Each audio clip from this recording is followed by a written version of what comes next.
تو لوگ کیسے سفر کر کے آتے ہوں گے. تو اس میں یہ طریقہ اختیار کیا گیا کہ 1 مہینہ عمرے کے لیے اور 3 مہینے حج کے لیے خاص کر دیے گئے کہ ان میں لوگ جنگ و جدال روک دیں گے. یعنی وہ لوگ جو دین ابراہیمی کے ماننے والے ہیں، جو اس توحید کے مرکز سے وابستہ ہیں، کم سے کم وہ اپنی طرف سے ہتھیار رکھ دیں گے، جس کو ہم آج کی اصطلاح میں بیان کرتے ہیں نا کہ سیز فائر ہو جائے گا، جنگ بندی ہو جائے گی. یہ آپ جانتے ہیں کہ سیز فائر میں بعض اوقات یہ نہیں ہوتا کہ جنگ ختم ہو جاتی ہے. کسی مصلحت کو سامنے رکھ کے یہ فیصلہ کر لیا جاتا ہے کہ 2 دن، 10 دن، 20 دن جنگ نہیں ہوگی. ہمارے قریب میں جنگ ہو رہی ہے 20 سال سے، وہاں بھی آپ نے دیکھا کہ عید کے موقع پر بعض اوقات دونوں جانب سے ایک جنگ بندی کا اعلان ہو جاتا تھا. تو یہ اللہ تعالیٰ کی طرف سے جنگ بندی کا اعلان ہے. یعنی یہ کہا گیا ہے کہ تمہاری جنگیں وہ جائز بھی ہوتی ہیں، ناجائز بھی ہوتی ہیں. دنیا کے اندر بہرحال تلواریں نکلتی رہی ہیں، بے نام ہوتی رہی ہیں اور خون بھی بہتا رہا ہے. یہ صورتحال اگر پیدا ہو تو یہ بحث الگ ہے کہ وہ جنگ صحیح ہو رہی ہے، وہ غلط ہو رہی ہے. یہاں جنگ موضوع نہیں ہے. اصل چیز یہ ہے کہ اس کو ان مہینوں میں روک دیا جائے تاکہ لوگ ایک بڑی عبادت کے لیے جا سکیں.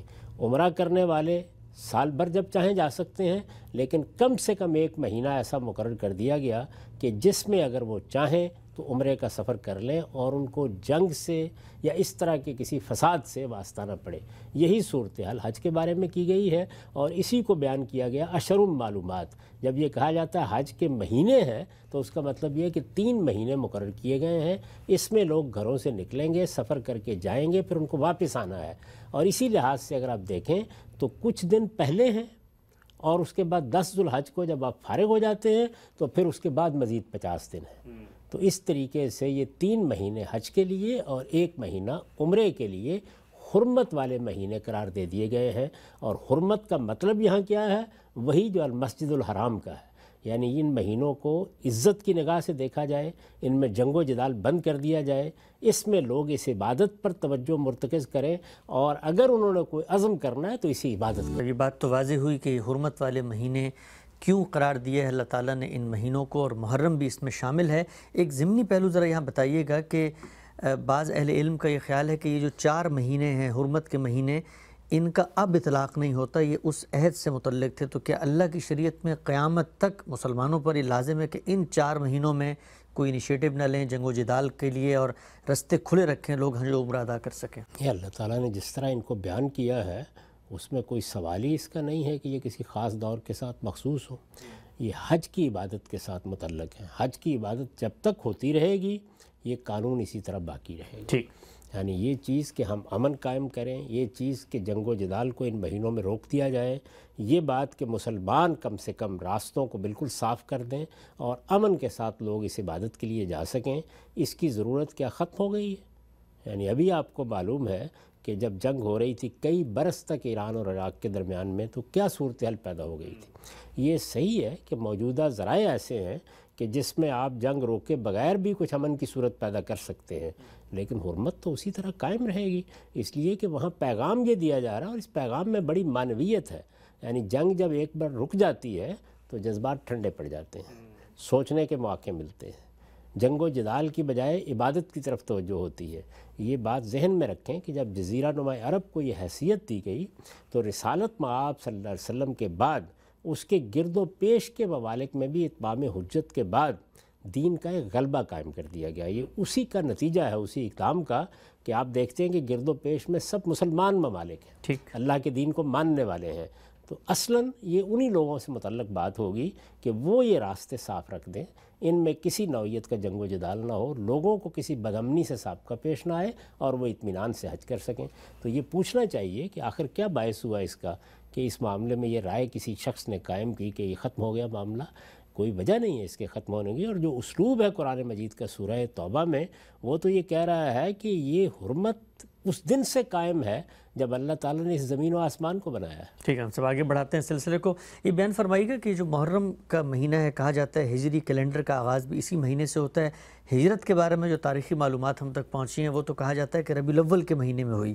تو پھر ہجرت کے کیلنڈر کا آغاز محرم کے مہینے سے کیسے ہو جاتا ہے؟ تاریخی معلومات جو کچھ ہمیں حاصل ہیں وہ یہ ہیں کہ جب یہ معاملہ زیر بحث آیا کہ اب مسلمانوں کا اپنا کوئی کیلنڈر ہونا چاہیے، اپنی کوئی تقویم ہونی چاہیے، اور سیدنا عمر کے زمانے میں اس کا فیصلہ کرنے کی ضرورت محسوس ہوئی تو ساری تجاویز زیر بحث آئیں۔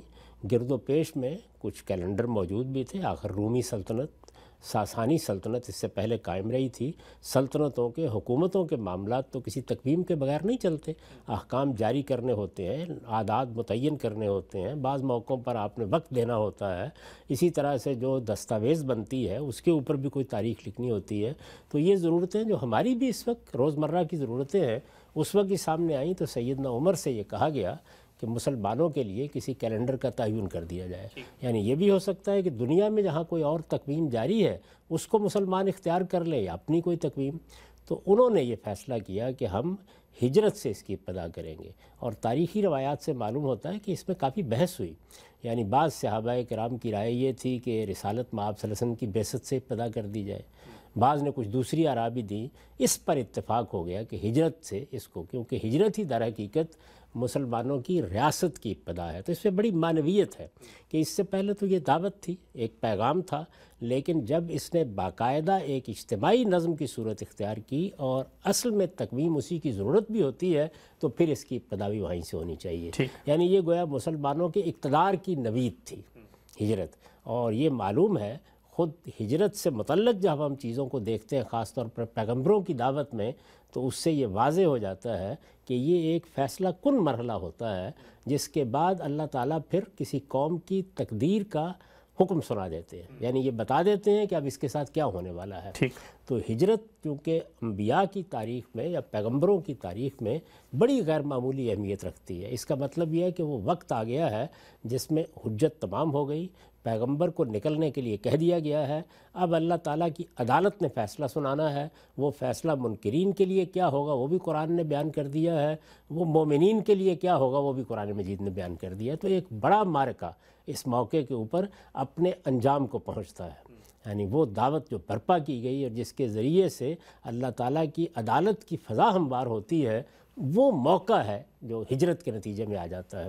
چنانچہ اسی کا انتخاب صحابہ کرام نے کیا، اور میرے خیال میں بہت صحیح انتخاب کیا، اسی سے ابتدا کرنی چاہیے تھی۔ اب جس طرح کہ آپ نے یہ بیان فرمایا ہے کہ وہ تو مہینہ ابتدائی مہینہ نہیں تھا، تو یہ معلوم کیا گیا، اور ظاہر ہے کہ عرب اس بات کو جانتے تھے کہ عربوں کے ہاں یہ تقویم محرم سے شروع ہوتی تھی، اچھا پہلے سے یہی طریقہ تھا۔ تو اس میں پھر یہ سوال ہوا کہ جو تاریخ ہے اس کو اگر ہم ہجرت سے شروع کرتے ہیں تو پھر تقویم کا پورا نظام نیا بنے گا، اس کو موضوع نہیں سمجھا گیا، اور یہ کہا گیا کہ ہم اس کو اس پہلو سے دیکھتے ہیں کہ اس سال سے ہم نے اپنی تقویم کی ابتدا کر دی جس سال میں ہجرت ہوئی۔ آگے بڑھاتے ہیں سلسلے کو۔ یہ پہلو بھی واضح ہوتا ہے کہ عربوں نے اگر اس کو پہلے سے ہی پہلا مہینہ رکھا تھا تو اس مہینے کی اس کے علاوہ بھی ان کے نزدیک کوئی اہمیت ہوگی۔ کہا جاتا ہے کہ خود رسالت مآب صلی اللہ علیہ وسلم جب مدینہ تشریف لے گئے تو وہاں بھی معلوم ہوا کہ یہود ہوں یا باقی قبائل ہوں، باقی مذہبی گروہ ہوں، ان کے نزدیک بھی ایک تقدس تھا اس مہینے کا۔ عاشورہ کے دن کے بارے میں بعض چیزیں آتی ہیں، تو یہ بیان فرمائیے گا کہ حرمت کے مہینوں کے علاوہ بھی محرم کو قدیم جو ادوار ہیں ان سے کوئی نہ کوئی مذہبی تقدس، کوئی ایونٹس اس میں ہوئے تھے بڑے، کچھ حیثیت اس کی وہاں بھی نظر آتی ہے۔ یہود کے بارے میں یہ معلوم ہوتا ہے کہ وہ یہ خیال کرتے تھے کہ سیدنا موسیٰ علیہ السلام کو فرعون کے جو کچھ بھی استبداد تھا اس سے نجات ہوئی، اور اللہ تعالیٰ نے وہ جو خاص عنایت فرمائی کہ بنی اسرائیل کو نکال لیا گیا اور فرعون غرقاب ہوا، وہ واقعہ اس مہینے میں پیش آیا تھا۔ چنانچہ وہ روزہ بھی رکھتے تھے اس کا، اور رسالت مآب صلی اللہ علیہ وسلم کو جب یہ بات بتائی گئی، اس تاریخی واقعے سے باخبر کیا گیا، تو آپ نے فرمایا کہ ہمیں ان سے زیادہ اس بات کی مسرت ہے کہ سیدنا موسیٰ علیہ السلام کو اور ان کی قوم کو اس دن نجات ملی تھی، تو ہم آئندہ 2 روزے رکھا کریں گے۔ تو اس سے یہ معلوم ہوتا ہے کہ ان کے ہاں اس مہینے کی، ظاہر ہے کہ اگر 9 محرم کی یا 10 محرم کی ایک اہمیت تھی، تو وہ محرم کا مہینہ تھا، اس کو آپ سے آپ یہ اہمیت حاصل ہو گئی۔ جیسے کہ ہم یہ دیکھتے ہیں کہ رسالت مآب صلی اللہ علیہ وسلم کی ولادت یا دنیا سے رخصتی کے لیے تو عام طور پر یہی بیان کیا جاتا ہے نا کہ ربیع الاول کے مہینے میں، اس کی ایک خاص تاریخ بھی ہے، لیکن تاریخ سے قطع نظر خود ربیع الاول کے مہینے کو ایک بڑی غیر معمولی حیثیت مسلمانوں کے حاصل ہو گئی ہے۔ تو یہ صاف معلوم ہوتا ہے کہ یہود کے ہاں تو اس کی اہمیت یہی تھی۔ قریش کے بارے میں بہت سی چیزیں ملتی ہیں، لیکن ان میں کوئی بات بھی ایسی نہیں جس کو متعین طور پر کہا جا سکے کہ یہ کوئی قابل اعتماد چیز ہے۔ تو اس لیے ہمارے پاس اس وقت جو تاریخ ہے اس میں یہود کی تاریخ کا یہ واقعہ رسالت مآب صلی اللہ علیہ وسلم کے زمانے میں کس طرح بیان کیا گیا اسی کی روایات۔ ہم سب آگے بڑھاتے ہیں اس سلسلے کو۔ محرم ہی کا مہینہ تھا، ایک دلخراش واقعہ پیش آیا کربلا کی وادی میں، اور اسی کی بنیاد پر ہم یہ دیکھتے ہیں کہ مسلمانوں کے دو مذہبی رجحانات، دو مذہبی گروہ سامنے آئے۔ میں اس بحث میں آپ کی رائے جاننے سے پہلے ایک تمہیدی گفتگو تھوڑی سی کرنا چاہتا ہوں، کیونکہ ہمارے ہاں ایک حساسیت ہوتی ہے، ایک گروہ بندی بھی ہے، ایک نقطہ نظر کے ساتھ تعلق اور ایک تمسک بھی ہوتا ہے۔ آپ کا یہ خاصہ رہا ہے کہ آپ اپنی شناخت مسلمانی بتاتے ہیں، اور ہر مسلک، ہر فرقے کا آدمی آپ کو سنتا ہے، اور آپ چاہتے یہی ہیں کہ لوگ حقائق کے طالب علم بنیں، ان کو صحیح پس منظر میں چیزوں کو رکھ کے دیکھیں، اور اسی سے ایک حقیقی اتحاد بھی پیدا ہوگا۔ مجھے پہلے سب سے پہلے یہ بتائیے گا کہ ایک مسئلہ ہوا، اس کے نتیجے میں خون بہا، اور وہ خون بھی کسی عام انسان کا نہیں تھا، نواسۂ رسول کا خون تھا، شہادت کا دلخراش واقعہ۔ اس واقعے کے اندر جو امت کا ایک درد چھپا ہوا ہے، جو نقصان ہوا ہے، وہ تو ایک بالاتفاق موضوع ہے، اس پر تو کوئی اختلاف نہیں ہے۔ ابتدا یہیں سے چاہوں گا کہ جو نتیجہ نکلا، اس نتیجے کی حساسیت، دلخراشیت، اور اس سے جو امت کو نقصان ہوا، اس پہ تو پوری امت ایک جگہ پر کھڑی ہوئی ہے۔ آپ کیا کہتے ہیں؟ یہ تو بالکل ایک فطری بات ہے کہ جب بھی کبھی اس طرح کا حادثہ ہوگا، کوئی مسلمانوں کے درمیان جنگ ہو جائے گی، وہ ایک دوسرے کا خون بہائیں گے، اور اگر وہ خون بھی کسی غیر معمولی ہستی کا بہا ہے تو ہر شخص کے لیے یہ واقعہ ایک دلخراش واقعہ ہے، اس پر بہت افسوس ہوگا۔ اس وقت دیکھیے کہ ہم مسلمانوں کا خون بہتا ہوا دیکھ رہے ہیں، مسلمانوں کے اندر کے بعض لوگ ان پر حملہ آور ہوتے ہیں، ہماری مسجدوں میں بم چلائے گئے ہیں، ہمارے بازاروں میں لوگوں کو مارا گیا ہے، ہمارے بچے مرے ہیں، ہماری عورتیں مری ہیں، تو اس پر بھی اسی طریقے سے آدمی رنجیدہ خاطر ہوتا ہے۔ تو یہ سب واقعات انتہائی دلخراش ہیں۔ اچھا، اس سے پیچھے آپ جائیں تو اگر سیدنا عثمان کو شہید کر دیا گیا، یا سیدنا عمر پر کچھ لوگ حملہ آور ہوئے، اور اس کے نتیجے میں ایک بڑی شخصیت سے مسلمان امت محروم ہوئی، تو یہ سب بہت دلخراش واقعات ہیں، اور آدمی جب ان کو پڑھتا ہے تو اس کو افسوس بھی ہوتا ہے، وہ رنجیدہ بھی ہوتا ہے، اس کو غم بھی ہوتا ہے، وہ یہ سمجھتا ہے کہ یہ واقعات کاش نہ ہوتے۔ میرے نزدیک یہ تو ایک بالکل بدیہی اور فطری چیز ہے۔ کون آدمی ہے کہ جو یہ پسند کرے گا کہ کسی کا خون بہا دیا جائے، اور پھر کون ہے جو یہ پسند کرے گا کہ کسی صالح انسان کا خون بہایا جائے، اور پھر اس سے آگے کون یہ پسند کرے گا کہ رسالت مآب صلی اللہ علیہ وسلم کا تعلق رکھنے والی کسی ہستی کا خون بہایا جائے۔ تو اس لیے یہ تو ہر لحاظ سے ایک افسوسناک واقعہ ہے، اور اس میں کوئی شبہ ہی نہیں کہ یہ بڑے ظلم کا واقعہ ہوا، ایسا نہیں ہونا چاہیے تھا۔ تو اللہ تعالیٰ نے خود قرآن مجید میں یہ بات واضح کر دی ہے۔ میں نے یہ کئی مرتبہ عرض کیا ہے کہ سورہ حجرات کو امام فراہی نے بالکل درست کہا ہے کہ اس طرح پڑھنا چاہیے کہ جو کچھ رسالت پاک صلی اللہ علیہ وسلم کے بعد پیش آنے والا تھا، اس میں اس کو سامنے رکھ کر ہدایات دی گئی۔ ٹھیک، رسالت مآب صلی اللہ علیہ وسلم کے بعد ہی خانہ جنگی کی صورتحال پیدا ہوئی، جیسے کہ سیدنا عثمان کی شہادت کے بعد کے واقعات سے ہر شخص واقف ہے۔ اسی طریقے سے اور بعض حادثے اور واقعات ہوئے، تو ان تمام موقعوں کے اوپر جو اصلاً چیز مطلوب ہے وہ وہی ہے جو قرآن مجید نے بیان کر دی ہے کہ یہ نوبت نہیں آنی چاہیے تھی، مسلمانوں کا خون نہیں بہنا چاہیے تھا، تلواریں نہیں نکلنی چاہیے تھی، امن کے ساتھ اور صلح کے ساتھ معاملات طے ہونے چاہیے تھے۔ معاملات بعض اوقات سیاسی ہوتے ہیں، بعض اوقات سماجی ہوتے ہیں، اور سیاسی سماجی معاملات میں اختلافات یہ کوئی ایسی چیز نہیں ہے کہ جس کے بارے میں کہا جا سکے یہ ہونے ہی نہیں چاہیے، یہ ہو جاتے ہیں، ہمارے یہاں بھی ہوتے ہیں۔ آپ یہ دیکھ رہے ہیں کہ کتنی تلخی پیدا ہو جاتی ہے، جمہوری ادوار میں بھی ہوتی ہیں۔ دنیا نے جب یہ ایک پرامن طریقہ ایجاد کر لیا انتخابات کا، اس کے بعد بھی بعض اوقات بڑے اختلافات ہو جاتے ہیں۔ ہمارے ہاں، ہمارے ملکوں میں، جدید ترین ریاستوں میں ہر جگہ اس طرح کے واقعات ہو جاتے ہیں۔ تو مسلمانوں کی تاریخ میں ایسے جتنے واقعات ہوئے ہیں، وہ اگر کسی جگہ تعذیب کے واقعات ہیں، کسی جگہ کسی پر تشدد کے واقعات ہیں، جیسے کہ امام ابو حنیفہ کے معاملے میں ہم جانتے ہیں، احمد بن حنبل کے بارے میں ہم جانتے ہیں، بالکل اسی طریقے سے اگر کسی صالح انسان کو اور اللہ کے پیغمبر کے ساتھ تعلق رکھنے والی کسی ہستی کو یا صحابہ کرام میں سے کسی کو اس تشدد کا نشانہ بننا پڑا ہے، یا اس کے نتیجے میں اس کی شہادت ہوئی ہے، تو اس پہ کون رنجیدہ نہیں ہوگا۔ اصلی سوال یہ ہے کہ معاملے کو دینی لحاظ سے کیسے دیکھا جائے اور سماجی لحاظ سے کیسے دیکھا جائے. یعنی تاریخ میں جو بڑے واقعات ہوتے ہیں آپ چاہیں تو ان واقعات کو یاد بھی کر سکتے ہیں, آپ چاہیں تو ان کا آپ کوئی دن بھی مقرر کر سکتے ہیں, آپ چاہیں تو اس میں اپنے جذبات کا اظہار بھی کر سکتے ہیں, لیکن وہ مذہبی افتراق کی بنیاد بن جائیں, یہ وہ چیز ہے کہ جو اس سے بھی زیادہ دل خراش ہے جتنا دل خراش وہ مظلومانہ شہادت کا واقعہ.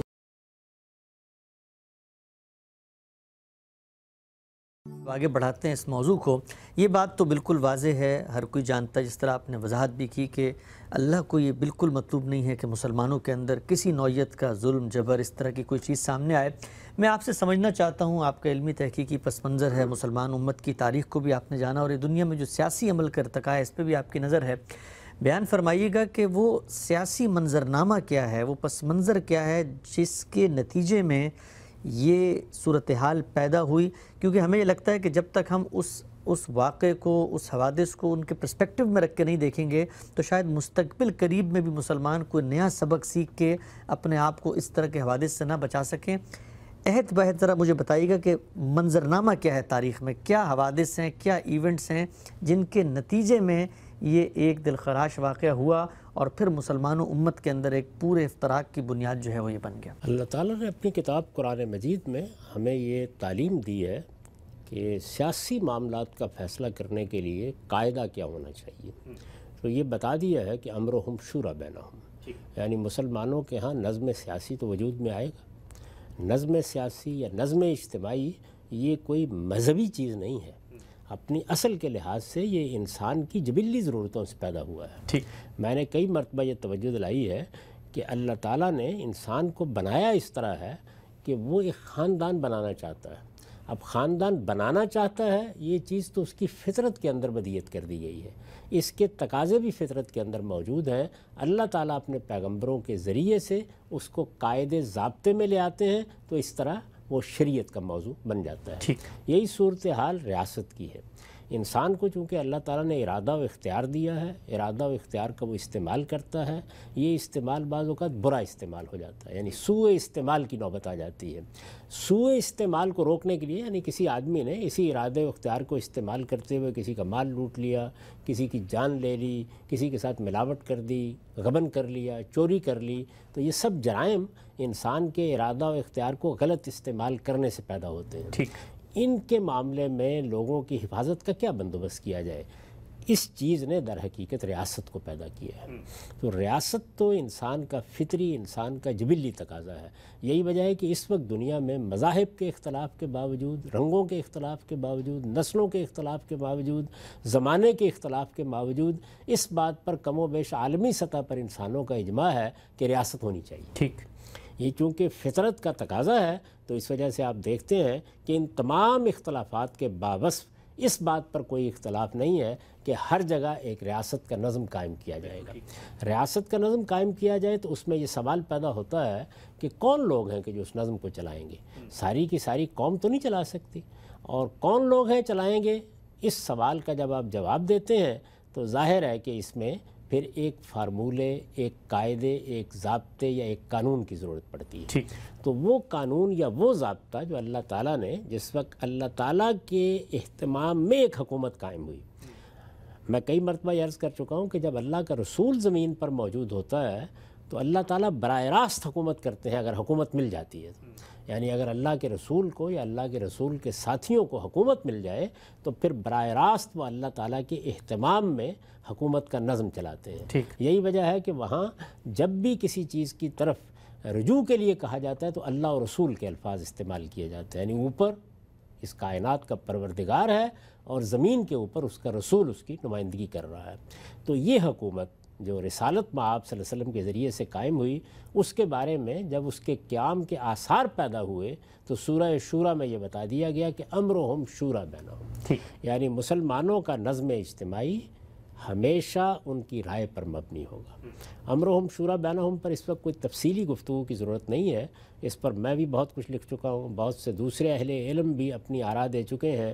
اس کا صاف صاف مطلب یہ ہے کہ یہاں نہ بندوق کو یہ حق ہے کہ وہ حکومت کرے، نہ کسی خاندان کے لیے کوئی خصوصی فضیلت ہے، نہ کسی طبقے کو مسلمانوں پر کوئی اقتدار ہمیشہ کے لیے دے دیا گیا ہے، بلکہ خود مسلمان امرہم شورا بینہم، یعنی اس میں کوئی شرط نہیں عائد کی گئی۔ یہ کہا گیا ہے کہ مسلمان اپنے باہمی مشورے سے اپنے حکمرانوں کا انتخاب کریں گے، ریاست سے متعلق فیصلے کریں گے۔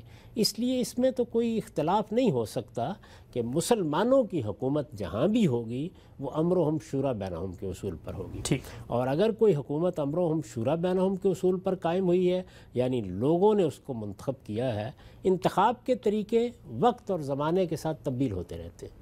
جو طریقے آج ہم اختیار کر سکتے ہیں وہ طریقے آج سے 500 سال 400 سال پہلے نہیں اختیار کر سکتے تھے۔ رسالت مآب صلی اللہ علیہ وسلم کے زمانے میں عرب میں ایک قبائلی نظام تھا۔ ظاہر ہے کہ جو طریقہ بھی اختیار کیا جائے گا اس قبائلی نظام کی روایات کو سامنے رکھ کے اختیار کیا جائے گا۔ یہ طریقے کی بحث ہے، یعنی کسی اصول کو آپ نے سوسائٹی سے متعلق کرنا ہے، اپلائی کرنا ہے، تو اپلائی کرتے وقت تو ہمیشہ یہ چیز ملحوظ رکھی جاتی ہے کہ زمانہ کون سا ہے، حالات کیا ہیں، کس طریقے سے اس چیز کا اطلاق کیا جائے۔ لیکن اصول ہمیشہ یہی رہے گا کہ حکومت لوگوں کے اعتماد سے قائم ہوگی، لوگوں کی رائے سے قائم ہوگی۔ جب تک لوگوں کا اعتماد اور لوگوں کی رائے اسے حاصل ہے اس وقت تک قائم رہے گی۔ اگر لوگوں کے اعتماد اور ان کی رائے کی تائید سے وہ محروم ہو جاتی ہے تو اس کا جواز بھی ختم ہو جاتا ہے۔ تو جب ہم لفظ بولتے ہیں جائز حکومت تو اس کا مطلب ہے کہ وہ حکومت جس کو لوگوں نے منتخب کیا ہو، جس کو لوگوں کا اعتماد حاصل ہو، جو لوگوں کی رائے سے وجود میں آئی ہو، جس میں کہیں تلوار نہ اٹھانی پڑی ہو، جس میں کہیں بندوق نہ چلانی پڑی ہو، جس میں کسی کے لیے کسی استبداد کا کوئی موقع نہ ہو، کسی بھی طریقے سے جس میں لوگوں کا اعتماد حاصل کر لیا جائے، لوگوں کے اعتماد کی بنیاد پر فیصلہ کیا گیا ہو۔ یہ بات قرآن مجید نے واضح کر دی ہے۔ اس معاملے میں تو میرے نزدیک کسی دوسری رائے کی گنجائش نہیں ہے۔ اس لیے ہر حکومت کے بارے میں جواز اور عدم جواز کا فیصلہ اسی اصول پر، یعنی انتقال اقتدار کا طریقہ طے ہے قرآن میں، انتقال اقتدار کا جائز طریقہ طے ہے، یعنی وہ طریقہ جس کی سب کو پابندی کرنی چاہیے۔ تلوار کے زور پر، بندوق کے زور پر خواہ کوئی فوج حکومت قائم کرے، خواہ کوئی گروہ حکومت قائم کرے، خواہ کوئی فرد حکومت قائم کرے، وہ ہر حال میں ایک ناجائز حکومت ہوتی ہے۔ یہ بات تو طے ہے۔ بہت سے لوگ جو ہیں وہ یہ کہتے ہیں کہ یہ دیکھیے ایک بڑا گروہ ہے، اس گروہ کے مذہبی نظریات ہیں، وہ یہ چاہتا ہے کہ وہ اللہ کے دین کا غلبہ ایک ملک میں قائم کرے، تو اس میں کیا حرج کی بات ہے؟ تو میں نے ہمیشہ یہ کہا کہ پھر میں یہ سوال کرنے کی جسارت کر سکتا ہوں کہ اللہ کے دین کے اس حکم پر جو حکومت کو وجود میں لانے کے لیے دیا گیا، اس پر کون عمل کرے گا؟ بہت اہم نقطہ۔ یعنی پہلی بات تو یہ ہے کہ آپ اللہ کے دین پر عمل کرنے جا رہے ہیں تو یہ تو بعد میں معاملات ہوں گے۔ سب سے پہلے تو اللہ کے دین کا حکم یہ ہے کہ آپ اس بات کو مانیں کہ کسی علاقے میں جو لوگ رہتے ہیں یہ ان کا کام ہے کہ وہ حکومت کا انعقاد کریں۔ اسی لیے میں ہمیشہ اس بات پر زور دیتا رہا ہوں کہ ہمارا موقف اس معاملے میں کوئی دوسرا ہو نہیں سکتا، ایک ہی موقف ہے، اور وہ یہ کہ یہ ریاست پاکستان ہو یا اس کے ساتھ کوئی دوسرے ممالک ہوں جیسے افغانستان ہے، ایران ہے، یا اور کوئی ملک ہو، یا سعودی عرب ہو، ہر جگہ پر اصول یہی ہے کہ حکومت کا نظم لوگوں کے اعتماد پر قائم ہونا چاہیے، لوگوں کی رائے پر قائم ہونا چاہیے۔ لوگوں کے اعتماد اور رائے کو حاصل کرنے کے طریقے تمدن کے لحاظ سے مختلف ہو سکتے ہیں۔ اس زمانے میں ہم انتخابات کرا لیتے ہیں، کسی اور دور میں ہو سکتا ہے کہ کوئی اور راستہ اس کے لیے نکل آئے، لیکن اس اصول کی پیروی کرنی چاہیے، اور یہ بات ہمارے دین نے طے کر دی ہے۔ یعنی صرف یہی نہیں ہے کہ اس وقت دنیا میں اس بات کو ایک اچھا طریقہ مانا جاتا ہے یا ایک پرامن طریقہ ہے جو لوگوں نے انتقال اقتدار کے لیے اختیار کر لیا ہے، اللہ کے دین کی رہنمائی بھی یہی ہے۔ اگر آپ میری کتاب میزان میں قانون سیاست کا مضمون نکال کے دیکھیں تو آپ اس میں یہ بہت وضاحت سے پڑھیں گے کہ نظم اجتماعی کو قائم کرنے کے لیے اللہ کے دین کی ہدایت کیا ہے، وہ امرہم شورا بینہم ہے۔ جو حکومت لوگوں کے اعتماد کی بنیاد پر قائم نہیں ہوئی، ان کی رائے کی بنیاد پر قائم نہیں ہے، یا ان کی رائے کی تائید سے محروم ہو چکی ہے، وہ اصلاً اب ایک ناجائز حکومت ہو چکی ہے اللہ کے نزدیک۔ اس بنیاد پر میں نے ہمیشہ یہ کہا ہے کہ ہمارے ہاں اگر کچھ گروہوں نے کسی موقع کے اوپر کوئی حکومت قائم کر لی تھی اور وہ حکومت اسی طرح سے بندوق کے زور پر یا تلوار سے قائم ہوئی تھی، تو وہ حکومت خواہ کتنی پرامن کیوں نہ ہو اور کتنا ہی دین کا نام کیوں نہ لے، ہم ان محاسن کی تائید کریں گے، پیروی کریں گے، ان کی ہم تحسین بھی کریں گے، لیکن یہ بات کہ وہ ایک جائز حکومت ہے یہ نہیں تسلیم کیا جا سکتا۔ ٹھیک بات۔ تو یہ تو اصولی طور پر ایک طے شدہ بات ہے۔ اب جس وقت آپ اس اصول کا اطلاق کرتے ہیں تو اطلاق کرنے کے لیے میں نے اس سے پہلے بھی آپ کو یاد ہوگا کہ بڑی تفصیلی بحث کر کے یہ بتایا تھا کہ اطلاق کرنے کے لیے ایک ناگزیر ضرورت ہے، یعنی ضرورتیں تو اور بھی بہت سی ہیں لیکن ایک ناگزیر ضرورت ہے، اور وہ ناگزیر ضرورت کیا ہے؟ وہ یہ کہ قوم 100 افراد پر مشتمل ہے، لاکھ پر ہے، کروڑوں پر ہے، اس کے اندر سے ایک ہاؤس آف ریپرزنٹیٹیوز وجود میں آنا چاہیے، یعنی پہلا قدم ہی جمہوریت کا یہ ہے۔ ٹھیک۔ اسی لیے پارلیمنٹ کا جو ادارہ ہے اس کو بڑی اہمیت حاصل ہے۔ اس کی میں ایک سادہ مثال آپ کو دیتا ہوں۔ یہ معلوم ہے کہ رسالت مآب صلی اللہ علیہ وسلم کے زمانے میں جب حوازن کے قیدی پکڑ لیے گئے، جنگ حنین کے بعد جو معاملات پیش آئے، تو ان قیدیوں کی تعداد کوئی 6000 سے زیادہ تھی۔ اچھا۔ یہ قیدی رسالت مآب صلی اللہ علیہ وسلم جس طرح کہ آپ کا ہمیشہ طریقہ رہا، آپ چاہتے تھے کہ چھوڑ دیے جائیں، آپ نے انتظار کیا۔ کیوں انتظار کیا؟ اس لیے کہ قرآن کا قانون یہی تھا جو سورہ محمد میں بیان ہو گیا تھا کہ ہم احسان کے طور پر بھی چھوڑ سکتے ہیں اور فدیہ لے کے بھی چھوڑ سکتے ہیں۔ ٹھیک۔ آپ کے پیش نظر یہ تھا کہ بات کی جائے، دیکھیں کہ احسان کرنے کے کوئی فوائد ہیں سیاسی لحاظ سے، کیا ہم فدیہ لے سکتے ہیں؟ وہ لوگ آئے نہیں اپنے قیدی چھڑانے کے لیے، تو آپ نے قیدیوں کو لوگوں میں تقسیم کر دیا۔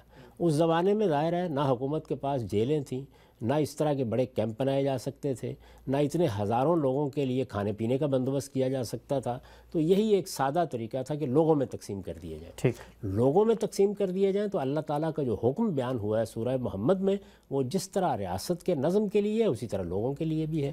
اس کا مطلب یہ تھا کہ اب لوگ خود انفرادی معاملہ کر لیں گے، درست۔ یعنی وہ چاہیں تو چونکہ ایک ہی علاقے میں رہنے والے لوگ تھے، ان کے قبائلی معاملات میں بھی بہت سے اشتراکات تھے، وہ چاہیں تو احسان کے طور پر چھوڑ دیں، چاہیں تو کسی سے فدیہ لے لیں، تو ان کے لیے یہ گویا ایک طرح کا مال غنیمت بھی بن جاتا تھا۔ یعنی اگر وہ فدیہ لیں گے تو ظاہر ہے کہ وہ انفرادی طور پر اس کو وصول کر لیں گے۔ تو رسالت مآب صلی اللہ علیہ وسلم نے قیدیوں کو تقسیم کر دیا۔ اس کے بعد یہ ہوا کہ ابھی قیدی تقسیم کیے ہی تھے کہ حوازن کے لوگ آ گئے، اچھا۔ اور انہوں نے آ کے رسالت مآب صلی اللہ علیہ وسلم کے ساتھ بات کی، اور اس بات کا نتیجہ یہ نکلا کہ آپ کی یہی رائے بنی کہ ان کے قیدی بغیر کسی معاوضے کے چھوڑ دیے جائیں۔ اچھا۔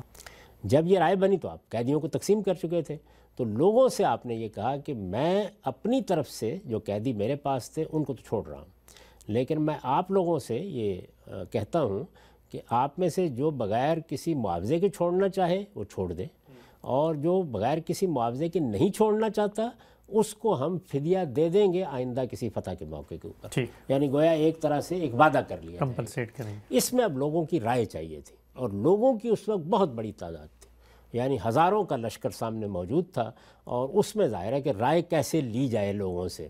اس میں آپ نے جب بات کی، لوگوں نے جواب دینا شروع کر دیا، کسی نے یہاں سے بات کی، کسی نے وہاں سے بات کی۔ اس موقع کے اوپر یہ ایک ضرورت پیش آ گئی کہ اب لوگوں کی رائے کیسے معلوم کی جائے اتنے بڑے مجمع میں۔ تو آپ نے ایک لفظ استعمال کیا عربی زبان کا کہ اب تم میرے پاس اپنے عرفاء بھیج دو، یعنی اپنے نمائندے منتخب کر کے بھیج دو۔ یہ دیکھیے یہ بڑی فطری ضرورت ہے۔ ٹھیک۔ یعنی رسالت مآب صلی اللہ علیہ وسلم نے بھی اس کی گویا ابتدا کر دی۔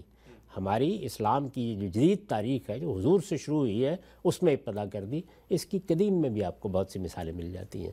تو آپ امرہم شورا بینہم کے بنیاد پر اگر کوئی نظم چلانا چاہتے ہیں، اس کی سب سے پہلی سب سے بنیادی ضرورت یہ ہے کہ آپ کوئی ہاؤس آف ریپرزنٹیٹیو، کوئی ایوان نمائندگان وجود جن کے ذریعے سے رائے معلوم یہ ہو۔ جو ایوان نمائندگان وجود میں لایا گیا، یعنی صحابہ کرام نے جس کی بنیاد رکھی، رسالت مآب صلی اللہ علیہ وسلم کے بعد وجود میں آیا، وہ رسالت مآب صلی اللہ علیہ وسلم نے جو ایک بہت بڑا انقلاب پیدا کر دیا تھا، اور اس کے نتیجے میں مدینے کو اور مہاجرین انصار کی جماعت کو جو حیثیت حاصل ہو گئی تھی، اس کے لحاظ سے تو بالکل موزوں تھا۔ ٹھیک۔ لیکن نہ وہ بالکل متعین تھا، نہ یہ کہا جا سکتا تھا کہ اس وقت جو ریاست وجود پذیر ہو چکی ہے وہ پوری طرح اس کے لیے ریپرزنٹیٹیو ہے۔ اس کی ابتدا ہوئی، اور اس کی بنیاد پر سیدنا ابوبکر کا انتخاب ہوا، اس کی بنیاد پر سیدنا عمر کا انتخاب ہوا، اسی کی بنیاد پر سیدنا عثمان کا انتخاب ہوا۔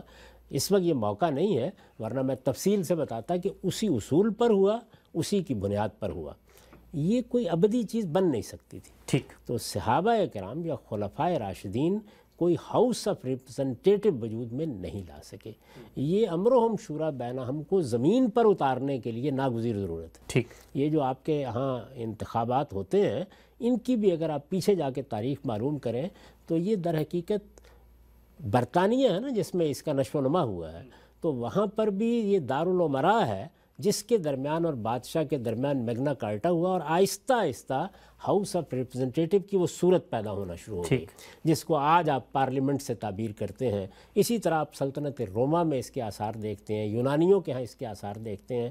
تو اس طرح کا جو ہاؤس آف ریپرزنٹیٹو ہے یا ایوان نمائندگان ہے، وہ جب تک وجود پذیر نہیں ہو جاتا تو فصل نزاعت نہیں ہو سکتا، یعنی گویا جمہوری اصول کے مطابق حکومت کو چلانا ممکن نہیں ہوتا، فیصلہ نہیں ہو سکتا۔ یہ وہ سب سے بڑی چیز تھی جس کا میں نے تجزیہ کر کے آپ کو بتایا تھا کہ یہ چونکہ موجود نہیں تھا، اس وجہ سے حوصلہ مند لوگ اٹھتے ہیں، ہر دور میں اٹھتے ہیں۔ اس وقت بھی جو لوگ سیاسی جماعتیں بناتے ہیں یا سیاسی جدوجہد کرتے ہیں وہ حوصلہ مند لوگ ہیں۔ اللہ تعالیٰ جس طرح مختلف علوم و فنون کے ماہرین پیدا کرتا ہے، اسی طرح سیاسی لیڈرشپ کے لیے بھی لوگ پیدا کرتا ہے، وہ اٹھتے ہیں۔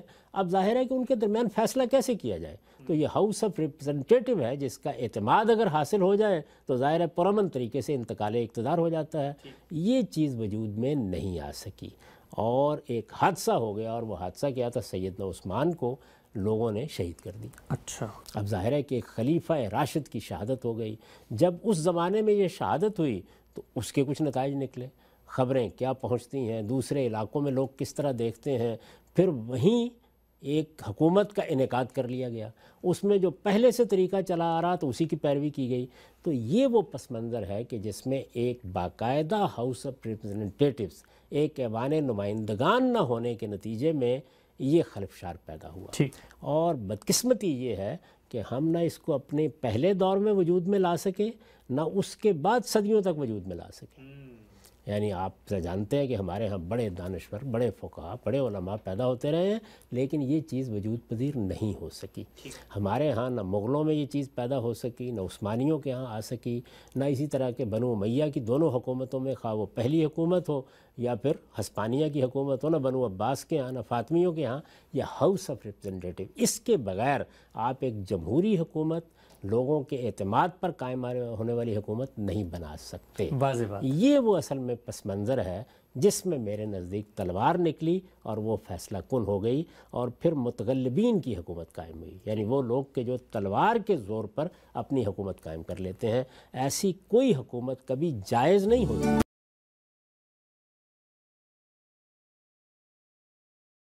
آگے بڑھاتے ہیں ہم سب، اس سلسلے کو یہ بیان فرمائیے گا کہ دینی لحاظ سے آپ نے بتایا کہ یہ اصول تو طے ہے کہ جمہوریت ہی ہے، لوگوں کی رائے پر مسلمان اپنا اقتدار کی منتقلی کریں گے، حکومت قائم ہوگی۔ نہیں ہوتا، آپ نے فرمایا اگر نہیں ہوتا پھر تلوار فیصلہ کن ہوتی ہے۔ تو اس کے بارے میں بھی کہ دین نے کوئی ہدایت دی ہے کہ اگر کوئی تلوار کے ذریعے، استبداد کے ذریعے حکومت قائم کر لیتا ہے تو اب مسلمانوں پر کیا فرض ہے کہ کیا وہ خروج کریں گے، اس کے خلاف بغاوت کریں گے؟ کیا وہاں پر بھی دین نے کوئی الگ سے ہدایت دی ہے؟ اسلام تو اس بات سے واقف ہی نہیں تھا کہ اس طرح بھی ہو سکتا ہے۔ یعنی یہ آپ کے علم میں ہے کہ سیدنا عمر نے جو خطبہ دیا، اور بڑا مشہور خطبہ ہے اور بخاری میں نقل ہوا ہے، جس میں اپنے آخری زمانے میں انہوں نے یہ بتایا کہ یہ حکومت کیسے قائم ہوتی رہی ہے بڑی تفصیل سے۔ اس میں جو جملہ انہوں نے بولا وہ کیا ہے، لا خلافت الا مشورۃ من المسلمین، مسلمانوں کی رائے، مسلمانوں کے مشورے کے بغیر کوئی خلافت، کوئی حکومت قائم نہیں ہو سکتی۔ تو جواز عدم جواز کے بارے میں تو کوئی مسئلہ ہی نہیں تھا، بلکہ اس میں یہ کہا گیا کہ اگر کوئی شخص مسلمانوں کی رائے کے خلاف اٹھ کھڑا ہو تو مسلمانوں کو چاہیے کہ اس کے خلاف جنگ کرے، اس لیے کہ یہ اسلام کے بنیادی اصول کے خلاف ہے۔ ٹھیک، اس وقت بھی اگر ہم کسی معاملے میں مسلمانوں کو سیاست میں نزاع کرتے دیکھیں، یعنی کچھ گروہ بن جائیں، وہ اٹھ کھڑے ہوں اور وہ کہیں کہ ہم اسلام کے نام پر، مثال کے طور پر ایک حکومت قائم کرنا چاہتے ہیں اور ہم یہ تلوار کے زور پر قائم کریں گے، تو ان کو سب سے پہلی بات یہی بتانی چاہیے کہ تمہارا یہ اقدام، تمہارا یہ فیصلہ ایک ناجائز فیصلہ ہے۔ ٹھیک، اب یہ صورتحال کہ یہ جائز ناجائز کی بحث ایک طرف دھری رہ گئی اور تلوار نکل آئی یا بندوق چلنے لگ گئی، جب وہ تلوار نکل آتی ہے تو پھر میں نے ایک مرتبہ یاد ہوگا آپ کو یہ عرض کیا تھا، پھر تلوار ہی فیصلہ کرتی ہے، یعنی پھر کوئی اور چیز فیصلہ کرنے والی ہو نہیں سکتی، تلوار ہی فیصلہ کرتی ہے۔ اس وجہ سے یہ مسئلہ ہماری فقہ کے سامنے آیا کہ جب تلوار فیصلہ کن ہو جائے، تلوار فیصلہ کن ہونے کا مطلب کیا ہے کہ جس شخص نے تلوار اٹھائی، ظاہر ہے خانہ جنگی کی صورتحال ہے، سب لڑ رہے ہیں، ایک دوسرے کو مار رہے ہیں، اس کے دوران میں کسی ایک کو غلبہ حاصل ہوگی۔ اس وقت بھی دیکھیں نا، یا ملکوں کے اندر مارشل لا لگتا ہے تو کیا ہوتا ہے، اگر پوری کی پوری فوج پیچھے کھڑی ہو اور کسی قسم کا افتراق پیدا نہ ہو تو حکومت قائم ہو جاتی ہے، ٹھیک، یعنی مارشل لا کامیاب ہو جاتا ہے، کہا جاتا ہے یہ انقلاب برپا ہو گیا۔ اور اگر خود فوج کے اندر خلفشار پیدا ہو جائے تو خانہ جنگی شروع ہو جائے گی، اس کے نتیجے میں ہوئی بعض جگہوں کے اوپر یعنی خون ریزی ہوتی ہے۔ یہ اللہ کا شکر ہے کہ ہمارے ملک میں ایسا نہیں ہوا۔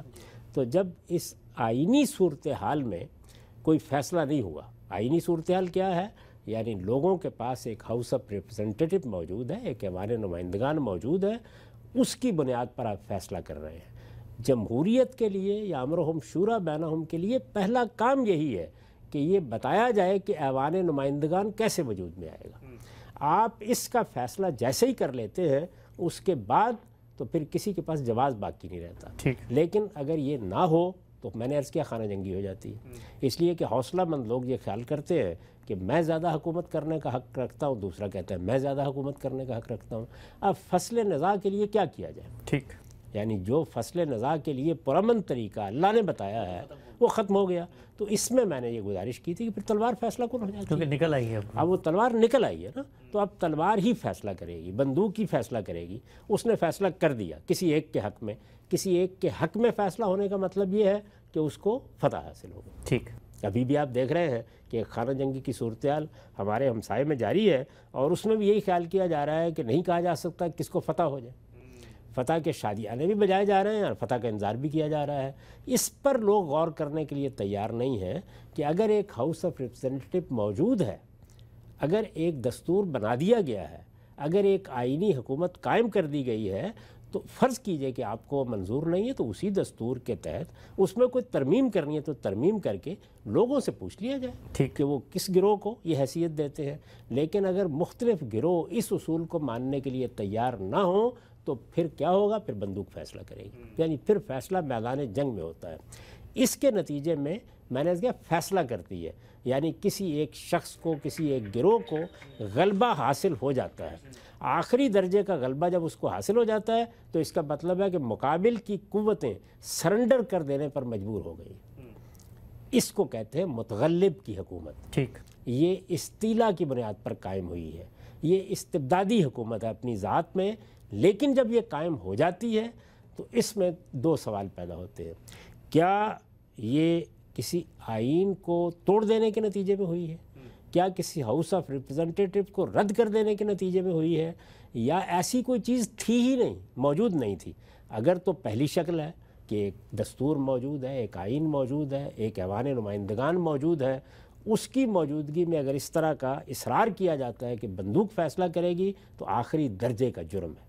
میں نے ایک موقع کے اوپر یہ کہا تھا کہ یہ تو کبیرہ گناہ بن جاتا ہے، ٹھیک، یعنی ایک ملی میثاق موجود ہے، اس کے تحت آپ حکومت کا فیصلہ کر سکتے ہیں، اس میں آپ بندوق نکال لیتے ہیں۔ لیکن اگر اس طرح کی کوئی چیز موجود نہیں ہے اور تلوار ہی ایک فیصلہ کن چیز ہے تو پھر ظاہر ہے کہ جس کو غلبہ حاصل ہو جائے گا اس کی حکومت بالفعل قائم ہو جائے گی۔ ٹھیک، یہ ہمیشہ سمجھیے کہ یہ ڈی فیکٹو ہے جو زیر بحث ہے، بالفعل قائم ہو جائے گی۔ اور یہ ہو سکتا ہے کہ پہلے سے کسی ہاؤس آف ریپرزنٹیٹو کے نہ ہونے کی وجہ سے اس حکومت کو قائم کرنے والے یا اس کے لیے بندوق اٹھانے والوں کے لیے بھی ایک عذر بیان کیا جا سکے کہ ان کے پاس کوئی راستہ نہیں تھا اس کے سوا، ٹھیک، یعنی ایک بدامنی کی فضا پیدا ہو گئی، خانہ جنگی ہو گئی، کوئی دستور موجود نہیں تھا، کوئی قاعدہ موجود نہیں تھا، وہ قاعدہ وجود میں لایا نہیں جا سکا۔ خانہ جنگی کی فضا میں ایسا اتفاق کرانا بھی ممکن نہیں ہوتا۔ خانہ جنگی جب پیدا ہو جاتی ہے اور تلواریں نکل آتی ہیں تو اس وقت کون بیٹھ کر ایک دستور بنائے اور قاعدہ بنائے؟ تو وہاں پھر فیصلہ کن حیثیت جو ہے وہ تلوار یا بندوق کو حاصل ہوتی ہے۔ یہ صورتحال جہاں بھی پیدا ہوگی وہاں زیادہ سے زیادہ کسی شخصیت کا یا کسی شخص کا عذر بیان کیا جائے گا، ٹھیک، یعنی اس کے پاس اس کے سوا کوئی راستہ نہیں تھا۔ یہ بیان کیا جائے گا۔ اور جب راستہ نہیں تھا تو یہ راستے اصل میں آسمان سے نازل نہیں ہو جاتے پیغمبروں کے بعد، یہ بڑے لمبے تاریخی عمل کے نتیجے میں وجود پذیر آتے ہیں۔ اس میں میں نے توجہ دلائی تھی کہ نہ کوئی ہاؤس آف ریپرزینٹیٹیوز وجود میں لایا جا سکا، نہ اس کا تصور پیدا ہو سکا حقیقی معنی میں۔ اور یہ صرف یہی نہیں ہے کہ اس وقت جب یہ خانہ جنگی ہوئی مسلمانوں کے ہاں رسالت مآب صلی اللہ علیہ وسلم کے بعد، اس وقت پیدا نہیں ہوا، بعد کے زمانوں میں بھی اس کا کوئی طریقہ مسلمان ایجاد نہیں کر سکے۔ تو اس میں کسی شخص کو متون نہیں کیا جا سکتا۔ بس اتنی بات ہم کہیں گے کہ جائز حکومت وہ ہوتی ہے جو لوگوں کی رائے سے قائم ہو، ان کے اعتماد کی بنیاد پر قائم ہو۔ البتہ بعض حالات میں بالفعل تغلب کی بنیاد پر حکومتیں قائم ہو جاتی ہیں اور انہیں تسلیم بھی کیا جاتا ہے۔ اب صاحب ہمارا وقت یہاں پہ ختم ہوتا ہے۔ ناظرین، آج ہم نے جانا محرم الحرام کے مہینے کی اہمیت دین میں کیا ہے، کیوں اس کو حرمت والے مہینے میں شامل کیا گیا ہے۔ اسی طریقے سے اس مہینے میں مسلمان امت کی جو تاریخ بتاتی ہے، دلخراش واقعات پیش آئے، ان کا تاریخی پس منظر کیا تھا اور ان سے سیکھنے کا سبق کیا ہے۔ نتیجہ یہی ہے کہ ہمیں دین کی ہدایت پہ عمل کرنا ہے، اور اللہ کے بتائے ہوئے طریقے پر ہی اگر ہم چلیں گے تو اس طرح کے واقعات سے مستقبل قریب میں ہم اپنی جان چھڑا سکتے ہیں۔ اور ماضی سے سیکھنے کا بھی یہی سبق ہے۔ اسی سبق کی بنیاد پر وہ افتراق بھی ختم ہو سکتا ہے جس کی بنیاد پر گروہ بندی پیدا ہوتی ہے۔ انشاءاللہ آئندہ پروگرام میں کسی نئے موضوع کے ساتھ حاضر خدمت ہوں گے۔ اجازت دیجیے، اللہ حافظ۔